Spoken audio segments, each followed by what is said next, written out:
السلام عليكم ورحمة الله وبركاته. أهلا وسهلا بحضراتكم. معكم محمود صالح في حلقة جديدة من نشرة المشجع. زي ما تعودتم حلقتنا فيها كل الأحداث اللي تخص الكرة المصرية والعالمية، فيلا بينا نبدأها مع بعض بأخبار الأهلي. مصطفى سعد ميسي يدرس فكرة الخروج للإعارة في الانتقالات الشتوية بسبب صعوبة حصوله على فرصة مع كولر بعد تصعيده للفريق الأول بيوم واحد فقط. عبد الرحمن رشدان لاعب الأهلي الجديد يتعرض لمزق في السمانة. الإعلام والنقاد الرياضيين يصفون تبريرات فيتوريا لاستبعاد كريم فؤاد من المعسكر الحالي بالسخيفة. الجهاز الفني للأهلي يهنئ محمود متولي وطاهر محمد طاهر وعبد القادر بانضمامهم للمنتخب الوطني، ويطالب كريم فؤاد بضرورة عدم التأثر باستبعاده من المعسكر الحالي. بيراميدز ينفي الأنباء التي أثيرت مؤخرا عن انتقال إبراهيم عادل وأسامة جلال للأهلي مقابل الحصول على خدمات ربيعة وحسين الشحات. مصدر بالأهلي ينفي الأنباء التي أثيرت مؤخرا عن أن سعة استاد النادي ستكون 20,000 مشجع، ويؤكد أن السعة لن تقل عن 40,000 مشجع حتى يتم إدراجه في ملف طلب مصر استضافة الأولمبيات وكأس العالم. تقارير صحفية. استاد الأهلي الذي سيتم إنشاؤه قريبا قد يطلق عليه استاد ألينز أو الأهلي ألينز مقابل 50 مليون دولار في 20 عام. مارسيل كولر يسافر 8 نوفمبر الجاري إلى بلاده لقضاء ال5 أيام الراحة التي منحها للفريق مع عائلته. طاهر محمد طاهر يعود للمشاركة مع الأهلي أمام المقاولون العرب وطلائع الجيش بعد انتهاء إيقافه. فحص طبي جديد لعمرو السولية وأليو ديانج غدا لتحديد موعد انتظامهم في التدريبات. البريد المصري يقترب من تزيين تيشيرت الأهلي بعد توقف الدوري بعدما أصبح قريب جدا من رعاية الأحمر. شركة أديداس تطرح الزي الثالث للأهلي في فروعها والذي يحمل اللون الذهبي. اتحاد الكرة يؤكد إقامة مباريات دور الثمانية من كأس مصر بدون جماهير. الأهلي لا يوجد أي أزمة بين أيمن أشرف وكولر، وكل اللاعبين ستحصل على فرصتها في المشاركة في الوقت المناسب.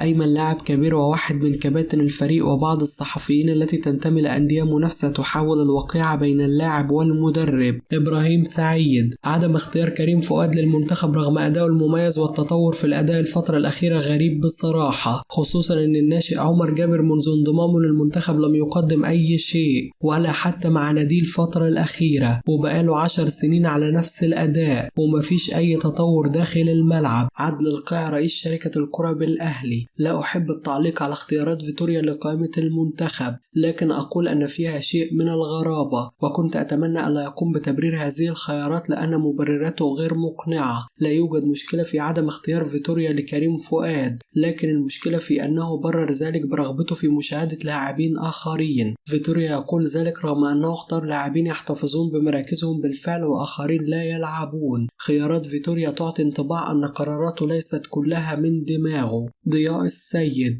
اندهشت من استبعاد كريم فؤاد من المنتخب بعد تألقه مع الأهلي، وحتى الآن لا نرى خطة واضحة للمنتخب ولم أرى في الاختيارات هذا الأمر. عبد الله جمعة لم يشارك مع الزمالك مؤخرا، والآن في منتخب مصر هو ومحمود علاء أيضا. كان لابد من استغلال المنتخب الوطني الأجندة الدولية بلعب مباراتين، وخسارة لنا رفض مواجهة الأردن. محمد بركات: اختيارات روي فيتوريا لمعسكر منتخب نوفمبر المقبل منطقية. فيتوريا ضم عدد من اللاعبين الذين تألقوا خلال الفترة الأخيرة مثل حسام عبد المجيد صاحب الأداء المميز مع الزمالك منذ بداية ظهوره مع الفريق الأول بشكل أساسي وحتى الآن. هذا بالإضافة لضم محمود علاء الذي رد على الانتقادات وضمه للمنتخب هو أقوى رد على منتقديه، وأتمنى أن يصب اللاعب تركيزه في الملعب فقط. من ضمن الاختيارات أيضا مروان عطية ومحمود حمادة، ومن الواضح أن فيتوريا مقتنع بالثنائي خاصة أنه ضمهم خلال المعسكر الماضي أيضا. سعيد بعودة أفشة للمنتخب مجددا ورجوعه للمنتخب بمثابة تأكيد على استرجاع مستواه تدريجيا.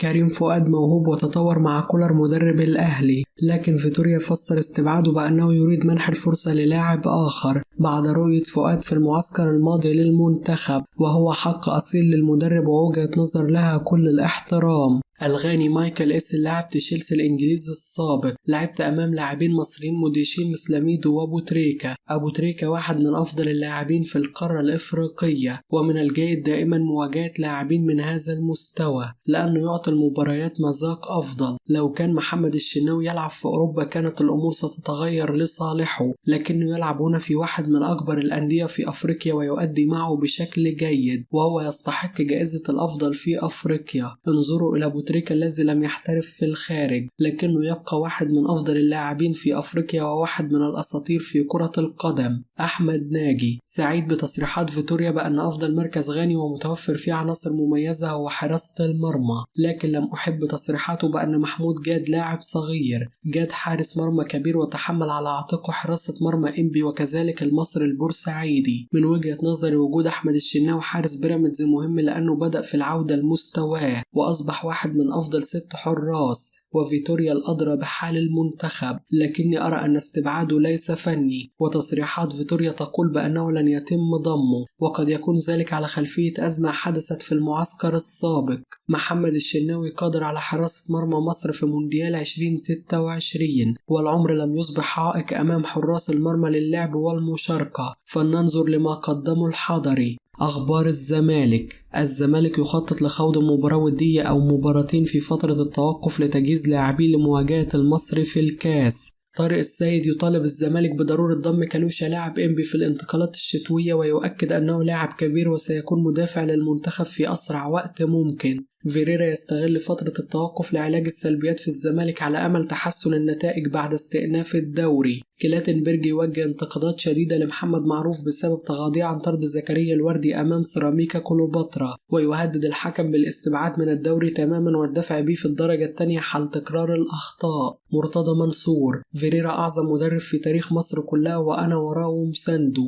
فيريرا عندما جاء إلى الزمالك في الولاية الأولى عام 2014 تعادل في المباراة الأولى له مع إنبي وفاز بالدوري والكاس، وفي الولاية الثانية الموسم الماضي خسر من إنبي وطلائع الجيش وفاز أيضا بالدوري والكاس. أنا مش هدخل في الأمور الفنية ولن أمشي وراء الجماهير، وسأترك فيريرا يعمل لأنه أفضل مدرب جاء في تاريخ مصر. اجتمعت مع بعض المسؤولين في الدولة قبل سفر البعثة إلى الإمارات لمواجهة الأهلي في السوبر، وتم إخباري بأنني ممنوع من السفر، وذلك بسبب الحكم الصادر ضدي بالحبس لمدة شهر بدعوى سب وقذف محمود الخطيب رئيس النادي الأهلي. والخبر وقع علي كالصعقة، خاصة أن الجميع يعلم براءتي، ورغم ذلك أحترم أحكام القضاء ولن أعلق عليها. هذا الخبر تسبب في توتر الفريق قبل لقاء السوبر، وهو الأمر الذي أدى لخسارتنا المباراة، بجانب إصرار المسؤولين على لعب المباراة في استاد هزاع بن زايد الذي خسرنا عليه من قبل.